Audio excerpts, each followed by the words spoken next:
Before we begin, I'd like to make a couple of announcements. One of these is that the two lectures, this one and the one following, will appear on Brightspace along with the key terms list related to these lectures. The first one, which is on Francois Boucher, is the key terms that's dated October 16th, which is tomorrow. And the other one, which includes Carla Van Loo and Chardin, is dated October 23rd. Please note that on November 6th, your Précis paper will be due on the Melissa Hyde article, Painted Pastorals. And in preparation for the Chardin lecture, there's a reading assignment on the October 16th key terms, an article by Sarah Cohen, Chardin's Fur, Painting, Materialism, and the Question of Animal Soul. This is an article in 18th Century Studies, and it's available on JSTOR, as the other article is as well.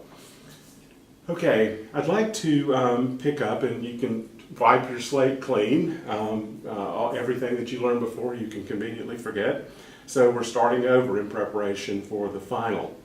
I'd like to start with Francois Boucher. Like Jean-Marc Nattier, the portrait painter we talked about last week, Boucher is the major representative of historical painting in the High Rococo. Whereas Nattier was primarily a portrait painter. I'd like to talk about the four paintings in the beginning today by Boucher. These are the first four on the basic works list, number 5, The Triumph of Venus, which we see here, and then Diana After the Bath, then Jupiter and Callisto, and finally Pan and Syrinx. All four of these paintings are examples of the mythologie galante.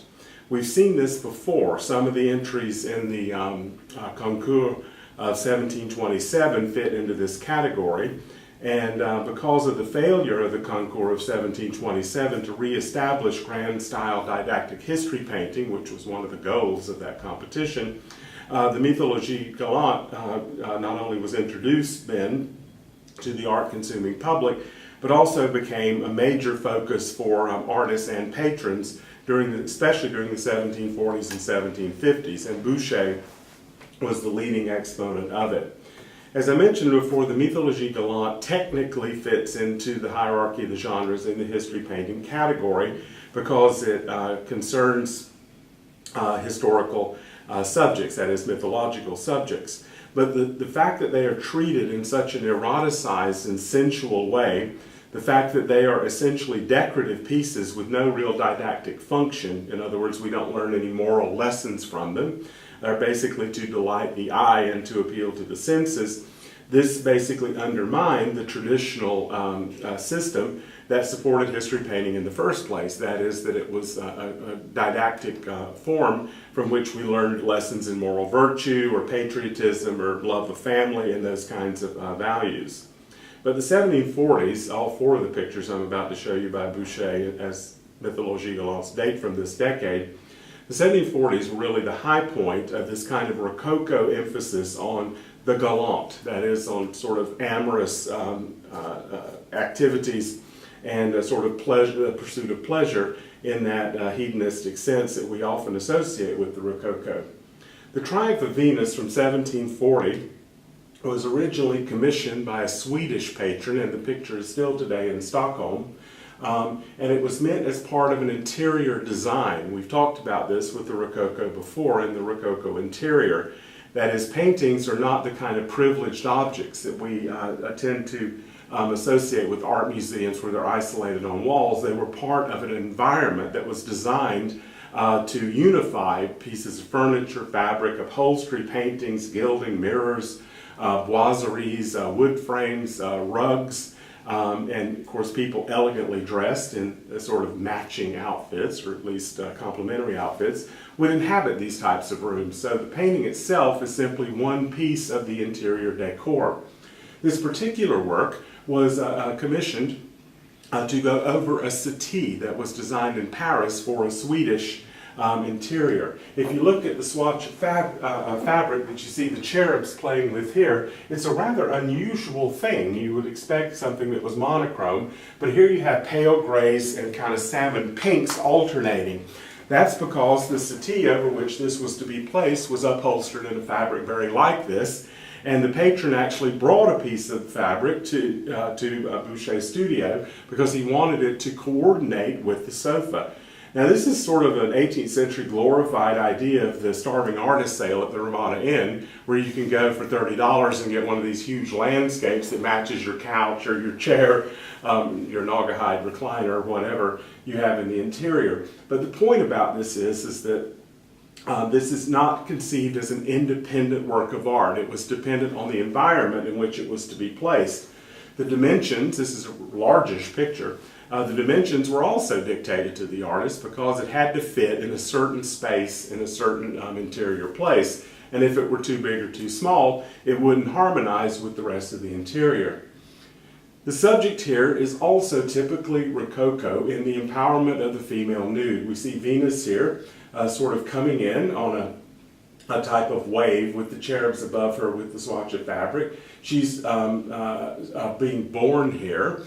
But born as a fully adult woman and in triumph, as the story, as the title of the picture suggests. She's surrounded by various nereids, that is sea maidens and stuff, with strategically positioned bodies to exploit their physical charms. She's on the central axis of the picture. The male figures, like the tritons over here on the left that are blowing these conch shells, are on the left margin, and this merman here is sort of holding on to one of her attendants who is looking at her, and everybody seems to be just having a nice time. This is rather a marine frolic rather than sort of an illustration of a text from mythology from the ancient world. There's no text anywhere in Ovid or anything like that says, and suddenly Venus just appeared with some of her maidens on a thing and everybody was actually swimming and having a good time. In other words, it's taking mythological characters, which is what a history painter does, but is interpreting them in a very sort of nonchalant manner, sort of a joie de vivre. Ultimately, the subject isn't nearly as important here as the decorative qualities of the paint and of the female nude. I think you can see clearly here, if you compare this in your mind's eye to Noel Nicholas Coipel's Rape of Europa from the Concours of 1727. Remember, it was bought by the Comte de Morville, because he thought it was as good or better than the other things that had been sort of predetermined would win the competition. Boucher looked at Noel Nicholas Coipel's work, that one and others, very, very carefully. But what Boucher does is basically sort of infuse these pictures with an overt sense of sort of sensuality and eroticism. Now, it's not to say that The Rape of Europa by Coipel is not an erotic picture, it is. But there's just a sheer celebration of flesh here and a sort of mythological frolic that has vague echoes of Arcadianism, that is an escape into an ideal type of world where the pursuit of pleasure is the order of the day. If you could imagine these people putting their clothes on, you might almost have a fête gallant in the style of Watteau. The second of these four Mythologie Galantes by Boucher that I'd like to show you is this one, Diana After the Bath from 1746.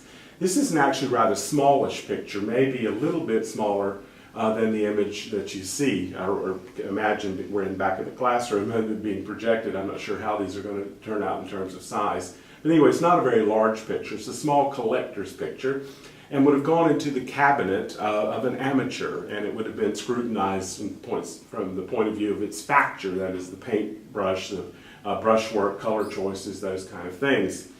Like Triumph of Venus, this also deals with a mythological character, but not in a narrative way, not in something that describes a text. The only reference that we can identify to Diana herself, the goddess of chastity, the goddess of the moon, and the goddess of the hunt, is the small crescent moon that you see here dressing her hair. We've seen this before too with Diana resting by Jean-Francois de Troyes from the Concours of 1727. As a hunting goddess, she has some game over here. Here's her bow. The quiver full of arrows is over here on the left, and the ubiquitous dogs doing their sort of hunting thing in this imaginary kind of enclosed glen. Remember, you're not supposed to look at Diana in the nude. Here we have the swatch of fabric that we just saw in the Triumph of Venus. I think clearly this was a design that appealed to Boucher because it appears in quite a few other pictures of this type. The figure of Diana here, crossing her legs, which is an extremely risque activity for a female figure in art or in life, it's considered sexually provocative.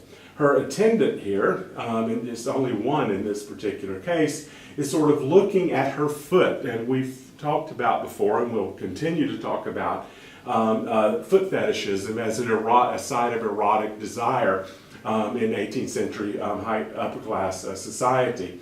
Anyway, so what it gives us here is this subtly implied theme of lesbian love. And this is, again, another way of pushing the sensual parameters and sexual sort of dimensions of subjects of this type. Diana, though, had long been associated with lesbianism because of her chastity and the fact that she surrounded herself only with sort of nubile young female huntresses. But the fact that we've limited it here to, Boucher has limited it to one attendant looking at her in this very loving, almost caressing glance at her feet, and Diana looks directly at her head. This again, the audience is allowed to make certain kinds of assumptions about what's going to happen. It's not that this is pornography, although there certainly is a visual sense of erotic stimulation. But beyond that, it's an object that the upper class society, elites in the Rococo period, considered an object of good taste because it wasn't too serious. Anything that was too heavy, too ponderous, too profound, too didactic was to be frowned upon. And this reflects this idea of not liking those kinds of more serious aspects of art, culture generally, reflects Versailles society. And here's what I mean, a couple of examples.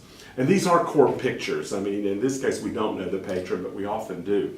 The Versailles court, during the reign of Pompadour and Louis XV in the 1740s and 1750s, was guided by principles of smiling detachment. What I mean by that is that the kinds of behaviors that were admired and rewarded are the kinds of things that we today would consider heartless. For instance, the Marquise de Lorival and her husband unusually had a very close relationship. They were very much in love and admired one another and had a very happy conjugal relationship. As far as we know, there's no sort of hanky-panky, which is, again, very unusual. One evening, late at night, her husband, the Marquis, had a massive stroke and died. She appeared the next day at noon to play cards with the Queen, which was regularly scheduled. She had a smile on her face. She played her hand perfectly. And everybody admired the fact that she acted as if nothing had happened, that she still had this kind of contained demeanor, which was in the pursuit of pleasure and sort of courtly activity. When in terms of her real emotional state, she must have been profoundly shocked and upset. One more example.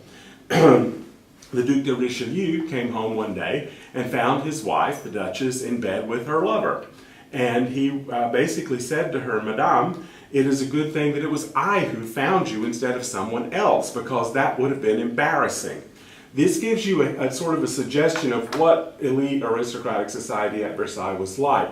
It's detached. There's a kind of a philosophical sort of joie de vivre in this, that one smiles regardless of what is happening. That morality is totally a sort of on an amoral type of gauge, and that behaviors that certainly contradict the Gospels and the teachings of the Church and all those kinds of things are totally tolerated as long as they're carried out carefully and with taste.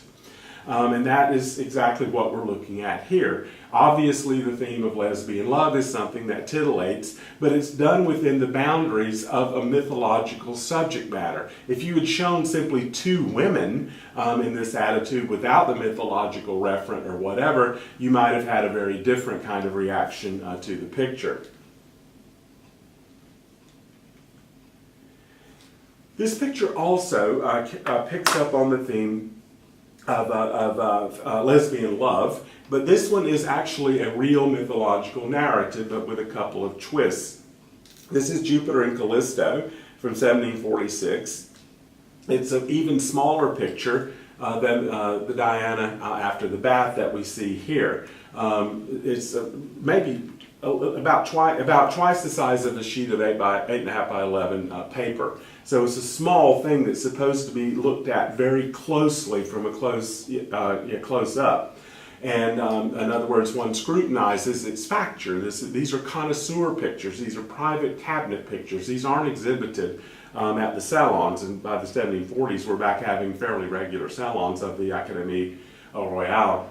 The subject is part of the Loves of Jupiter tradition that we've already discussed. Remember before the midterm in Nautier's portrait of Madame de Caumartin as Hebe, you had Jupiter in the guise of his eagle flying in to drink from her calyx, which has all kinds of Freudian suggestions before the fact. To seduce Callisto, who was one of Diana's nymphs, that means she has to be chaste and pure and all of that, he basically knew her proclivities and her devotion to the goddess, so he changed himself from Jupiter into Diana. And you see the crescent moon in Jupiter as Diana. We see the crescent moon in her headdress here. So here we have not only a female-on-female seduction, but we have transvestism, at least of the body.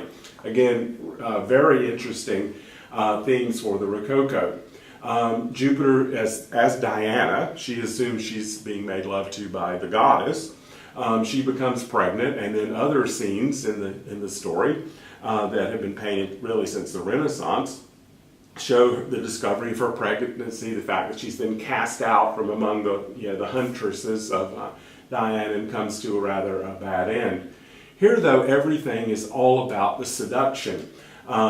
She sort of leans back into Jupiter's arms. He cradles her. She is pulling an arrow from Cupid's quiver. This, of course, is about erotic desire and the inflammation of the desire for love. It also has a Freudian before the fact reference to the fact that he is male, even though he's in the guise of a female. They're placed in one of these very lush confectionery landscapes. It doesn't really exist. It simply is there to show a sort of a secluded setting so that this is private. But we, the viewers, are allowed to look because it makes us not only connoisseurs, we become voyeurs into this particular scene. The Cupids, of course, are here. They always are. Sort of a superfluity of them. The bows and arrows and dead game and stuff like the bird that you see here, another quiver and a bow, emphasize the hunt theme, but we have to wonder what the quarry is in a particular picture like that. The chromatic appeal of this, of course, is the lingering legacy of the Rubinese tradition of the Academy in the years around 1700. But here, Boucher and his patrons and admirers look at something like this, and they don't see Rubens anymore. What they see is basically the triumph of the decorative. And again, remember, even if these pictures are in small cabinet collections, they are in very lavish but intimate and intimately scaled Rococo interiors. And here is the final of the group of four, which also comes upon the theme of lesbianism and mythological seduction in the tradition of the Mythologie Galante. This is Pan and Syrinx from 1747. Now, the Triumph of Venus and Diana after the bath are sort of not really narratives. They use mythological characters to create a sort of a scene, but it doesn't have any particular relationship to a text in the historical category. Jupiter and Callisto is a real story. This comes from Ovid because Jupiter changes, metamorphosis. He changes from Jupiter, the king of the gods, to Diana in order to seduce one of her nymphs. Pan and Syrinx is the same kind of story. This is an actual textual mythology, again coming from Ovid's Metamorphosis. And 1746, Boucher was busy that year. Three of the four paintings I've showed you were painted in that particular year. Pan and Syrinx is a study of a text in Ovid in which Pan, a nature god, he's half man and half creature, sometimes horse, but he's not a centaur. A goat is usually what is said. Here's the bottom half of him, which morphs from the human form, the male form, to the animal form down here. He's a god who's associated in mythology with the notion of panic. That is, when you want to frighten your enemies going into battle, you start screaming, and this was thought to be Pan, because it would create panic among your enemies, and then they would be routed and all of that. He also is a god who is associated with the Pan pipe, that is, these little pieces of reed that he fashioned from water plants, and we see them in plenitude here. He's wearing a wreath of water plants in his hair. In other words, he's associated with water, with the woods, with military activity, and other kinds of notions. But here he's shown as a sexual predator, to use modern language. He surprises Syrinx, who is another sort of water nymph, freshwater, not saltwater like we saw in Triumph of Venus. He surprises her and rapes her in the mythological story.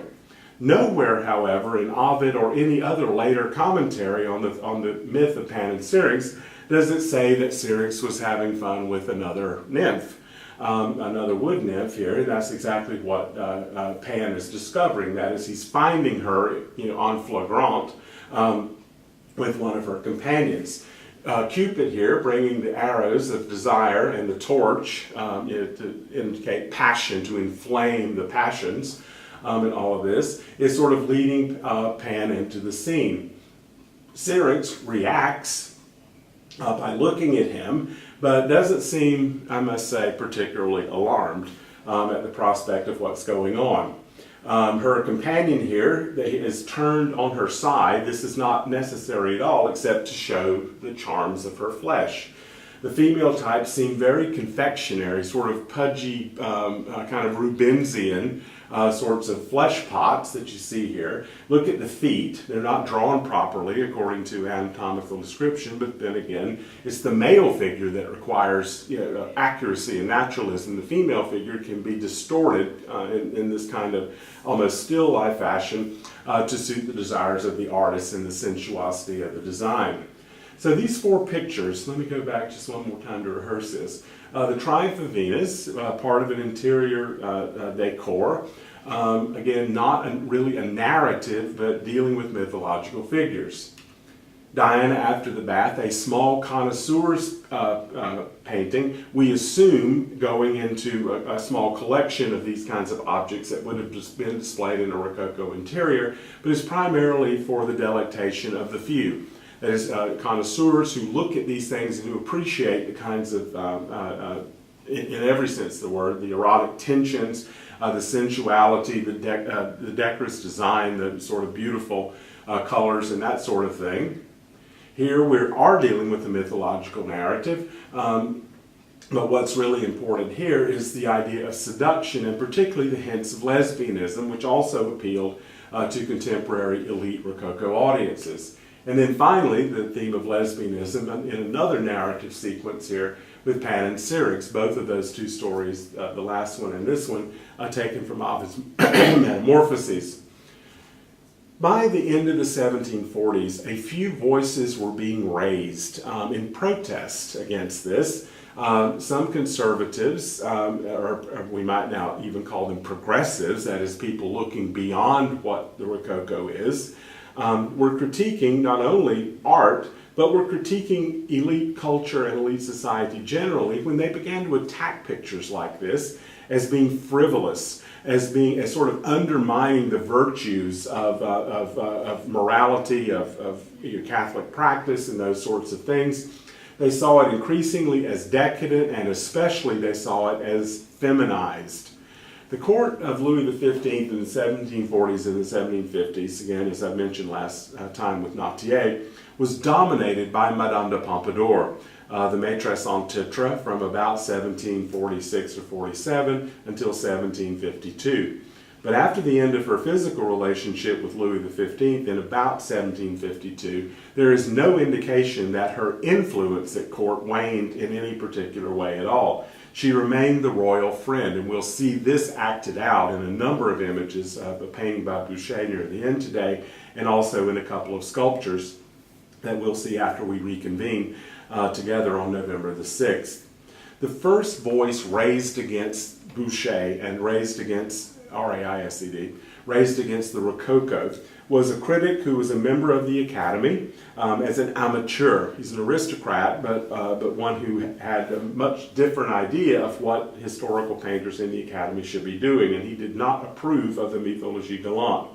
His name was Etienne Lafont de Saint-Étienne, and he's associated with anti-Rococo criticism. He's the first sort of guy to publish a critique of this kind of art as being something that's feminized and decadent, and ultimately baleful, that pernicious influence on French art and French culture.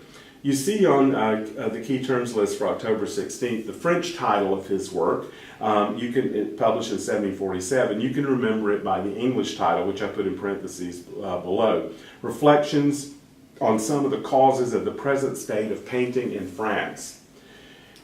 In 1747, this was a little bit of en la lettre, it is a little out of its, before its time, but it certainly is the first official notification that the Rococo is under review. The notion that reflections on the present state of painting in France, that this was a negative critique, is in many ways implied by the title itself. Lafont advocated a lot of things in his text. It's not very long, it's about 8.5 pages. It's more like a pamphlet than a real book. But some very interesting ideas are raised in this text. One of these is the notion that somehow the erotic and the decorative had to be sort of unjointed from history painting. That pictures like this, if people wanted to paint them and people wanted to buy them, should no longer be recognized by the Academy as being in the historical category. Perhaps they could create a new category like the genre of the genre of the mythologie galante, as they had done for Watteau back in 1717, when they admitted him to the Academy as a painter of the fête galante. Primarily what Lafont de Saint-Étienne is talking about, though, in his critique of this kind of art, is the idea that it doesn't really teach us anything. It's not instructive. It's not the kind of thing that can be put out there for public review and that the public is edified in any way. They may be delighted, but they're not edified. And this ties into the second major part of the argument in his text. And that is that the royal collection, the French royal collection, scattered among a large number of chateaux, and Versailles is just one of them, it contained a marvelous collection of pictures by Titian, Raphael, Correggio, in other words, all the old canonical masters of the Western tradition. Why should these things be isolated and sort of underappreciated in these various chateaux, where they were treated as part of interior decoration the same way these pictures were painted, because they were intended as interior decoration? So what he advocated for was a museum, and he wanted to put this in the Louvre, where the major masterpieces of the royal collection would be exhibited to the public. This had already happened in Rome, remember, in 1734, and not long after the publication of Lafont's text, it happened with Benedict XIV establishing the picture gallery on the Capitoline Hill, where old masters were displayed. And then remember, the Academy of the Nude was built right under this part of the Capitoline Museum. So the students coming in, working for free, could draw after the posed male model, perfect their anatomical skills. Then they could go upstairs and look at great examples, canonical examples of the masterpieces of some of the greatest artists of the Western tradition. When they had done that, they could go outside and walk across the square into the other wing of the Capitoline Museum and look at some of the best examples of ancient Greco-Roman sculpture in existence, like the Dying Gaul and sculptures like that. So what happened in Rome with the establishment of museums and this academy to draw the male nude was meant to be didactic. It was meant to improve artists and therefore by their works to improve public taste. It also opened to a public, an appreciative public, works of art of the first caliber, so that public taste could be not only gratified, aesthetically, but that it could also be improved. In other words, improved taste in the public was basically an educational, a pedagogical imperative that's related to Enlightenment ideas. There's nothing like this in France at this day. And Lafont, of course, was sort of, howling into the wind in terms of actually having something like this organized. But the fact that he wanted a national collection to be displayed in the Louvre Palace, remember by the 18th century, the Louvre was no longer a royal residence the way it had been in earlier periods. It's a place where the artists had their studios, major artists, members of the Academy. The Academy had its offices where they had meetings and stuff. There was art in the Louvre. But it was isolated here and there, and it wasn't systematically organized in any way. It was basically a place where artists worked rather than where artists learned. Eventually, Lafont's ideas, though everybody had forgotten about him by the time it actually happened in the 1790s, but there is, the Louvre does become the museum that it is today, and that process begins near the end of the 18th century. So the idea of rejecting the decorative in favor of the didactic, of focusing on artist education through exposure to canonical masterpieces of the Renaissance and Baroque tradition, and the sort of demotion of the mythologie galante from the history painting category, this is what the reflections of Lafont are actually about. These ideas are not taken up again until the 1760s, when the next great critic, which we'll see after we reconvene, the next great critic of the Rococo, Diderot, begins to write salon criticism of these kinds of pictures in the 1760s. Just one hint about what's coming. He described Boucher's contributions to the Salon of 1767. Boucher was very old by then. Described them as having everything but truth. In other words, he recognized Boucher's prodigious talent. Anyone would have to. But at the same time, he deeply disapproved of the sort of the artificiality, the insincerity that he associated with the Rococo. But then, of course, the political situation and the cultural situation had dramatically changed between 1747 and 1767 in that 20-year period, as we will see. By the 1760s, the Rococo is on the defensive. In the 1740s, when Lafont publishes his treatise, The Reflections, it's very much in the ascendant. Okay. Boucher was an artist incredibly varied. He's known and was accepted into the Academy as a historical painter in the history painting category, but he also made a lot of money doing other kinds of works of art that were not in the history painting category. And this is characteristic of a lot of historical painters, because even with the mythologie galante, there's a relatively limited market even for that. And for high-style, didactic religious paintings and other paintings of that ilk, there's even less demand. So Boucher, like a lot of other artists, turned to tapestry design in order to supplement his income. Louis XV had revivified an institution that Louis XIV had founded back in the 17th century, but that it had languished for a very long time and had not been terribly productive. This was the Royal Tapestry Manufactory at Beauvais. Beauvais tapestries, by the 1740s, had become state-of-the-art in Europe. The old Flemish traditions of the 16th and 17th century in terms of tapestry, Rubens even designed for Flemish tapestry weavers. Many of them had been courted and had come to France to work because of better conditions and better wages and all of that. So Beauvais became really the center of tapestry production in that entire part of Europe. Its only real rival was in Rome in the middle of the 18th century.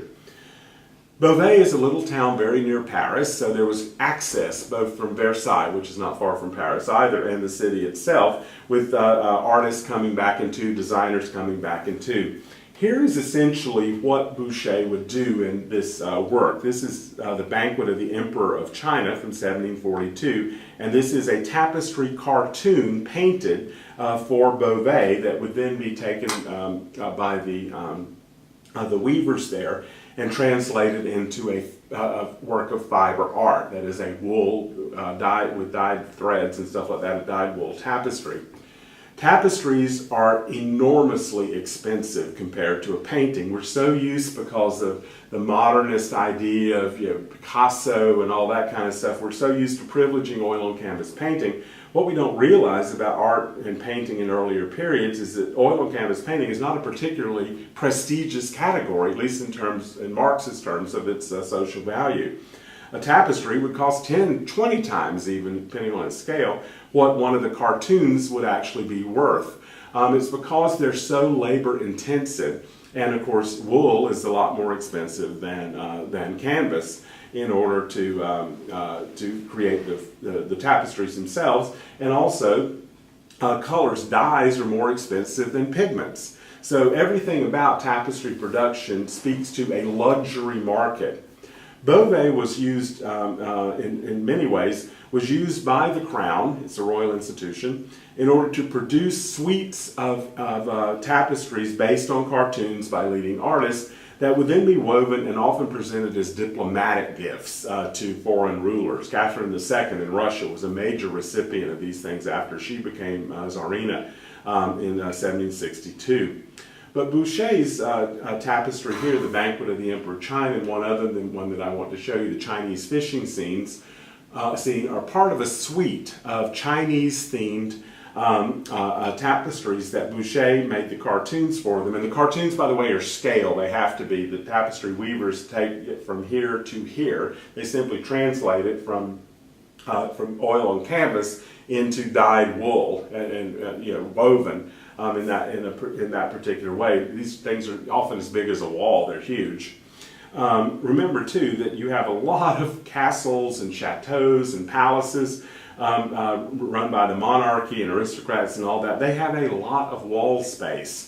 You can't just put oil on canvas pictures all over them, framed and all that. Tapestries do a lot of work in these kinds of interiors because they not only cover walls, but they keep the dampness out of the walls from penetrating into the room itself. They also act as sound mufflers. A lot of these, you go today to a lot of these places and they're just empty. Their tapestries and all this have been removed. And so you say, hello, hello, hello, hello. It just echoes down these halls. Tapestries absorb that sound. So in addition to being decorative objects of extreme luxury, they also served a number of practical purposes.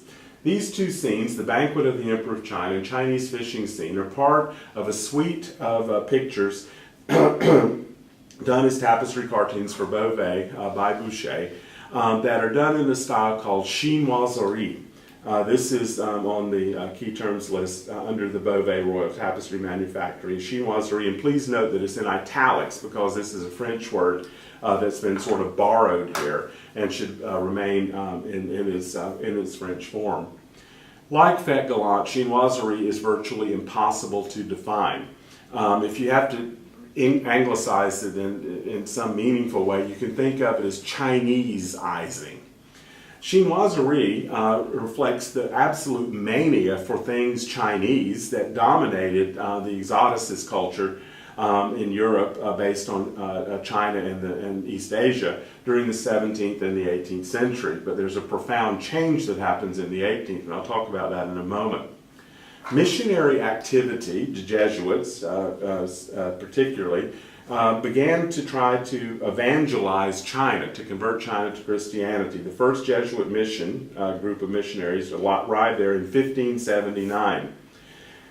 They were there when the Ming Dynasty, this is the dynasty that's associated primarily with blue and white porcelain, which was a major import, a luxury material. Again, porcelain much more expensive than oil on canvas painting.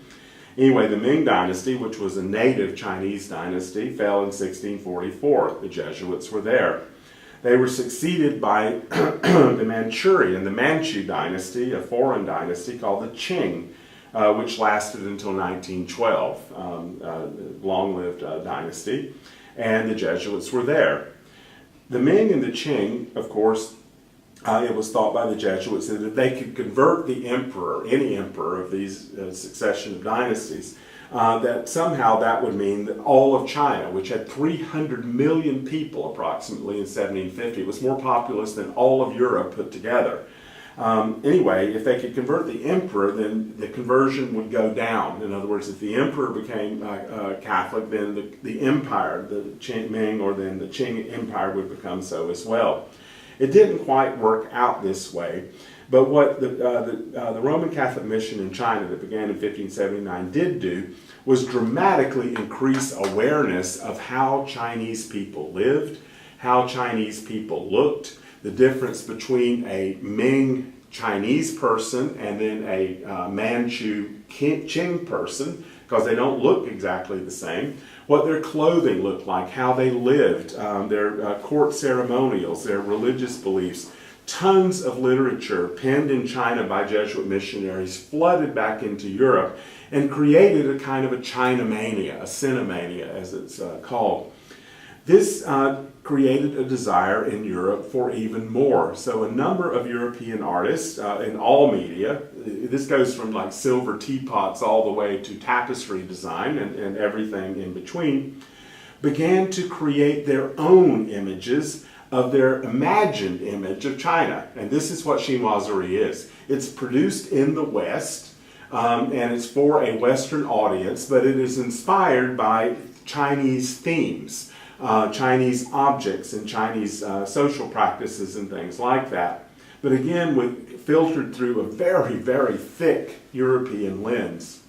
Before about the 1720s, especially in the Ming and early Qing period, most chinoiserie in the West was flattering to China. The men are sort of sturdy, they're often holding weapons, they look manly and military and powerful. The women are tall and thin and elegant and very feminine looking, and they wear long sleeves and high necks and all that. Again, they're uneroticized, which was considered, many people critiqued, that Western women should look like this, so they should behave like this, should follow their Chinese sisters with ideas of modesty and chastity.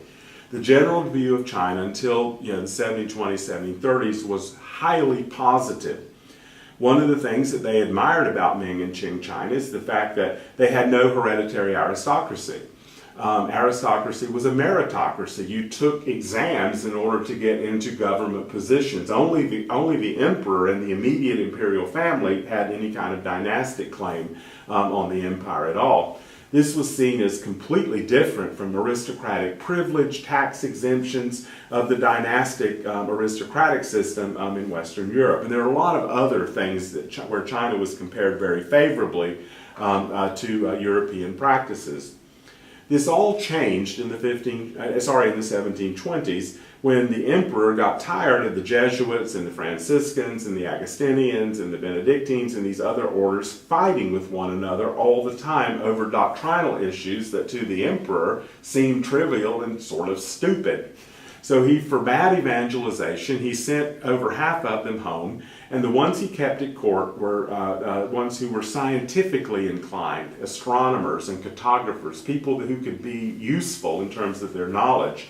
He even had a number of painters and engravers sent from Europe who were Jesuit priests sent over to assist him at court.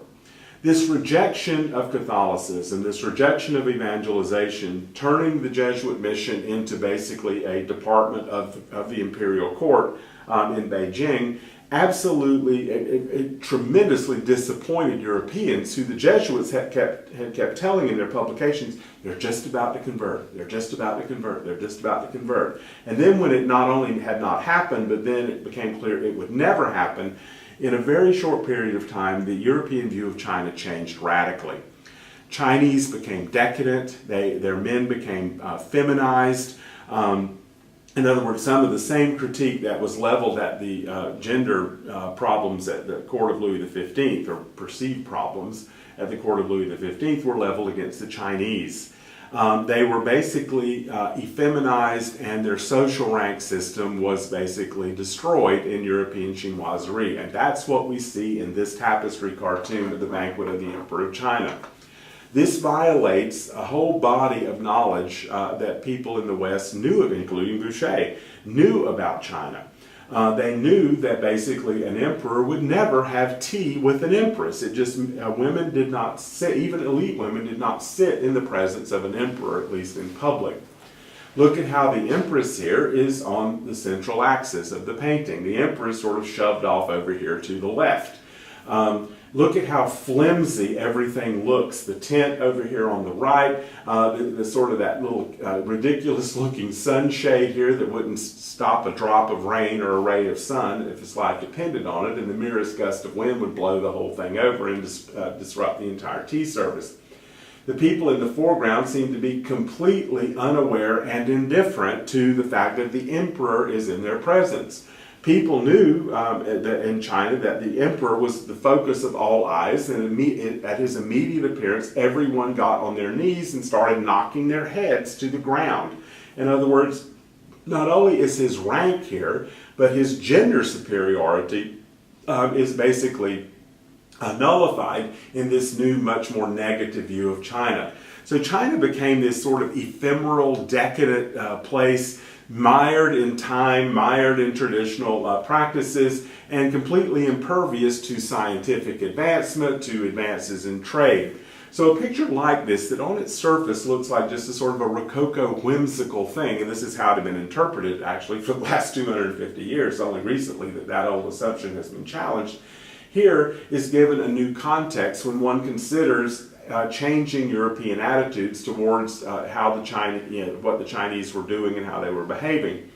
In a Roman Catholic country like France, despite the amorality and sensuality of the Rococo, this is a deeply Catholic culture. The king went to Mass every morning, and certainly on Sunday. Now, he may have been leaving his mistress's apartment while he did this, but he did go to Mass, supported charitable Catholic enterprises and all of that. But a picture like this basically shows a completely, in their view, a completely paganized society that was completely incapable of redemption in the traditional Christian sense. Decorative, lovely, all of the above, exoticized, all of the above, but ultimately an inferior society. If you think about the fact that China was a long way from Europe, especially in the 18th century with wooden ships and sails and all of that it was a vast empire, more populous than all of Europe put together, anything like the rejection of Christianity, anything that China decided to do unilaterally, the West was helpless to do anything about it, at least in the 18th century. Now, in the 19th century, with the invention of gunboats, that totally changes. But the only way that the West could get back at China for having rejected its most precious gift, that is salvation in Christianity, the only way you could get back was to do it culturally. And the way you culturally create hierarchy of you're better than them is you feminize the men and you visualize the breaking down of their various class practices and class stature and all of that, because that meant a lot in the West, meant a lot in China too. It meant a lot in the West, but by sort of moving the emperor over, showing him as this kind of impotent figure dominated by the empress and all of that, you basically achieve your goal. And that is that people look at this and they say, oh, decadent, feminized, and all of that. They could have been looking in the mirror, to tell you the truth, but nobody seemed to have understood the irony of that at the time. In Chinese fishing scene, we see a similar thing being played out here. Look at the architecture here, these little bamboo huts. They don't have bamboo huts in China. China's a cold place in wintertime, maybe in extreme southern China, but what they're really talking about here is the court. Now, fishing in Confucian thought is considered one of the great pursuits, pleasurable pursuits, because as you fish, you think, you reflect. But we get none of that sort of seriousness of purpose of elite fishing in China as a Confucian mental exercise. You see basically people sort of riding around in these kind of exotic outfits. On the left, you see an old man with a younger woman, and then this sort of child type of figure as well. Behind them are these little flimsy huts, this sort of completely confectionery landscape. Look at the pagoda in the back that doesn't have the proper number of stories or the proper dimensions. Again, they don't really care. They're just sort of evoking this Chineseizing idea that's part of chinoiserie. My last point about both of these images, and I'll go back to this one briefly. My last point about these images is that these are not real Chinese scenes. These are ideas that the West now in the 1740s has about China as a society that's frivolous, decadent, feminized, etc. But that had not always been the case in terms of the Western view of China. Earlier versions of chinoiserie were decorative, to be sure, but had a much greater seriousness of purpose. There was also in earlier chinoiserie a quest for authenticity. They would actually go to pieces of Chinese porcelain and look at the figural decorations to be inspired in their own art. They would examine large numbers of books produced in China, silk fans and screens that had figural components on them. And in other words, they were not copying exactly, but they were being inspired by authentic objects of costume and decor and things like that, and even race. But at the same time, they were interested in sort of creating something that was reasonably accurate and persuasive. That idea went out the window in the 1720s, and the Rococo, which already was sort of inclined towards fantasia and this kind of decorative, sort of frivolous approach to subject matter and all of that, this was intensified by the new, much more negative view of China. Chinese people in the 18th century were universally considered white and part of the kind of broader white race. As empires developed and as Europeans became more and more powerful and were able to conquer and colonize places, the Chinese turned yellow. But that doesn't happen until the 19th century. Okay.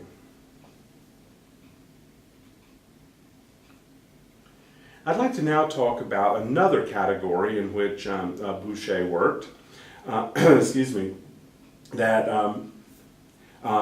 falls into the category of the essay that you read by Melissa Hyde, which is the subject of the Précis paper, and that is the pastoral, and we see a brilliant example of it here. This is called "Are You Thinking of the Grapes?" It's a question, and it dates 1747. The pastoral was a type of subject matter that developed rather naturally out of the fête gallant.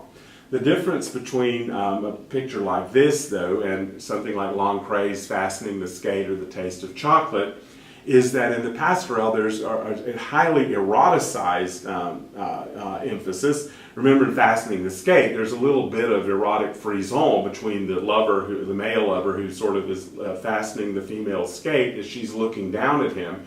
But it's basically just sort of a moment.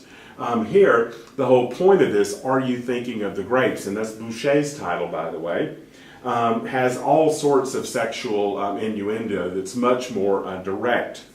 The other thing that separates this from Lancret and certainly from Watteau is that these kinds of pastorals are theatrical, and they often are illustrations of scenes in pastoral plays that would have been performed on the French stage.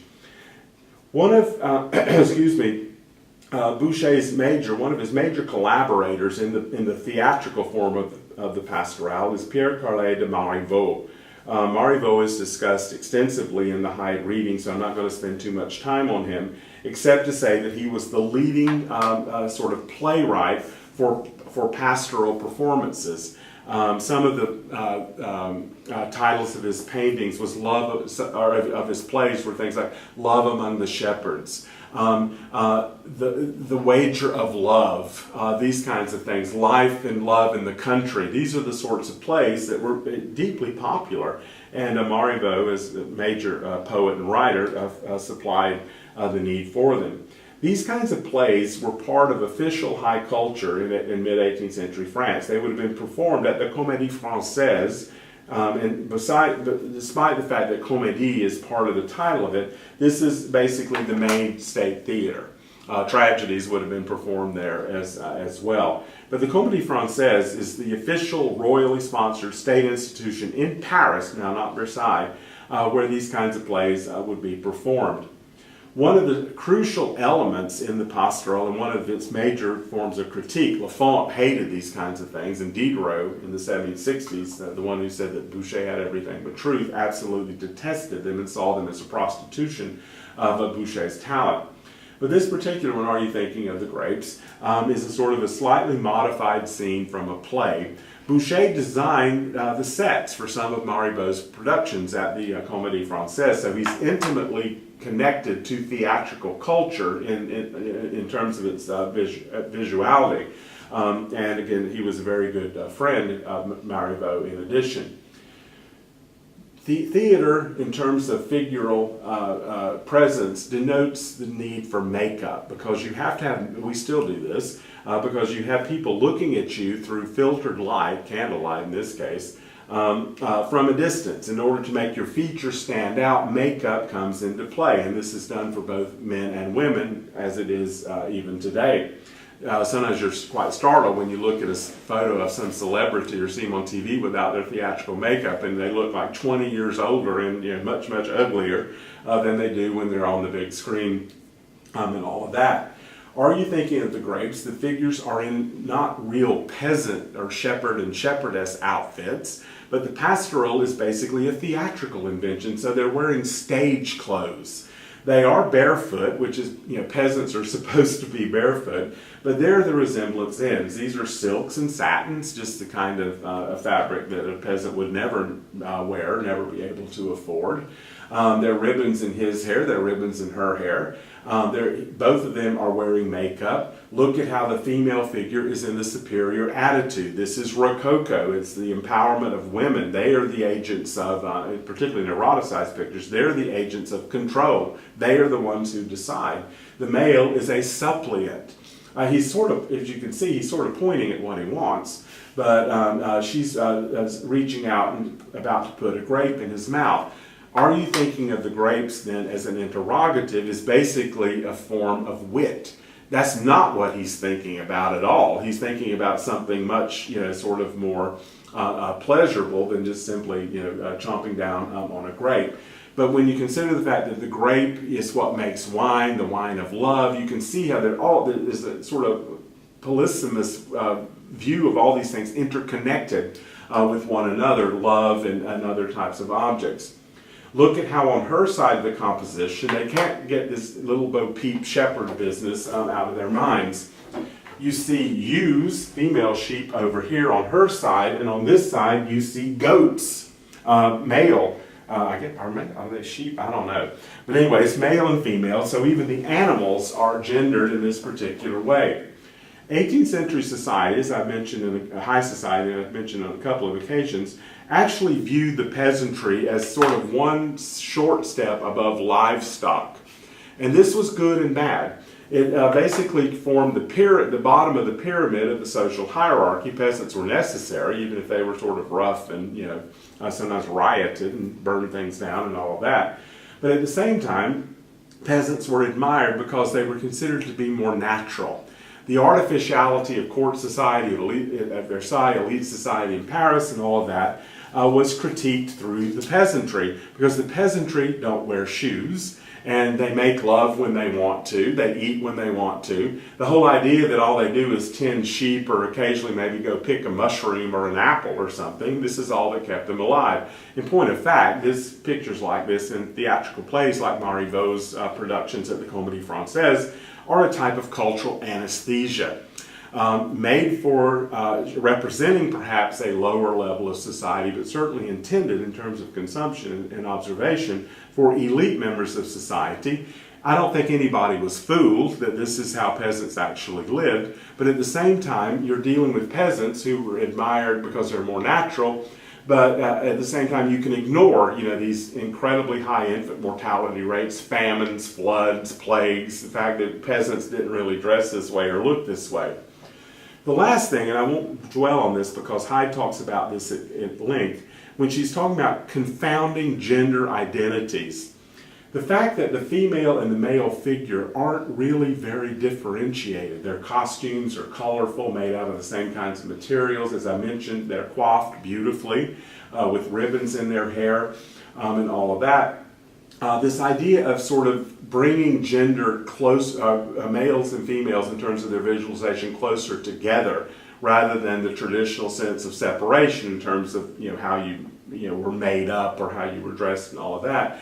This is yet another symptom of this cultural feminization that many critics increasingly began to see as something that was deleterious to French society, and that it was undermining the kind of moral, that is, male authority of the state. So as you read the Hyde article and then write your Précis papers, keep some of these points that I've talked about with this picture in mind. And I'd like to conclude this lecture with this work because like Lemoine's The Bather that I talked about last time, and to my knowledge and to the knowledge of a lot of people, that is the first full-scale female nude that's done on this, that's done without any mythological reference. She's not a Venus, she's not a Diana, there's not even a hint of a mythological identity for her. She is a bather, and this of course gives rise to a whole tradition, a whole theme in Western painting that goes well into the middle of the 20th century. Picasso, I mean, just all sorts of artists, Monet, Goya, Ingres, began to paint themes of the female bathers and female nudes. This is another one of those types of paintings that begins to mark a new territory, a new type of genre of the reclining female nude without mythological reference. This is called Girl Reclining on a Sofa. It dates 1751. The person represented here is believed to be a famous actress named Sophie Arnould, an Irish actress who performed at the Comédie Française and clearly would have been in the Marivaux Boucher circle, if indeed this is her. Many people think it is. The idea of a posed female model reclining, or here sort of on a couch looking away from the viewer so that her body is an object of desire, this is where the sexual dynamic of the Rococo begins to change.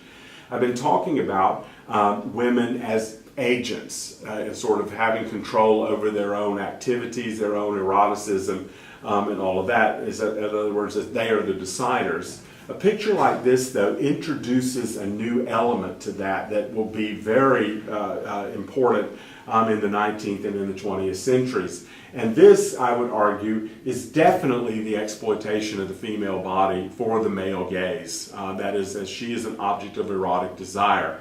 The reason I say that is because she is shown on her stomach instead of her back, which has less control, and she's looking away from us. In other words, if she were looking in this challenging way out at you, again, she still maintains control over her body. Here she's simply being posed by an artist. Look at how the legs are spread. This is a deeply erotic type of picture.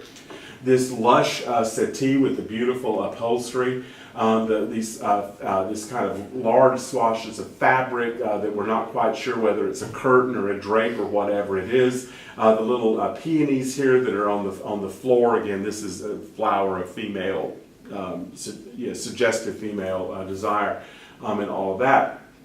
This picture basically is shown from a point of view of the male artist, and it's almost as if she's unaware that she's being looked at. And that's the difference. When the woman is, the nude female is in the middle of the composition looking at you, and sort of men, sort of hovering in the margins, or, so please, please, please, down here like in Are You Thinking of the Grapes or something like that. That is about the Rococo and female empowerment, even when the female figure is nude. In this picture, that you're dealing with something else. We will see in neoclassicism, in the French variety of it, that the female body increasingly comes under this umbrella rather than the umbrella of nudity as a form of female power. For one thing, as we've already seen with Meng's painting of Perseus and Andromeda, in neoclassical in Italy, in neoclassical art, the female gets dressed again, and the male loses his clothes. In other words, nudity is an empowering thing in both genders. It just depends on how it's treated. But when the female body is treated as sort of an object of desire, as it is here, and the idea of voyeurism is emphasized because she isn't aware that we are looking at her. She looks away because Boucher, in this particular instance at least, does not want her to challenge the viewer. They want the idea of this kind of hidden peak or something like this. Like in that Katy Perry song, California Girls, where the boys break their necks trying to sneak a peek at the girls topless, sunbathing under palm trees and all that kind of stuff. That is another instance of the female body being exploited for male desire. This is, in other words, the trend of the future. Boucher painted 3 of these reclining nudes on sofas. One is in gold, one is in pink, and one is in blue. In other words, you can see how the body is here purely decorative in a way that we don't see in a lot of other Rococo imagery. Okay.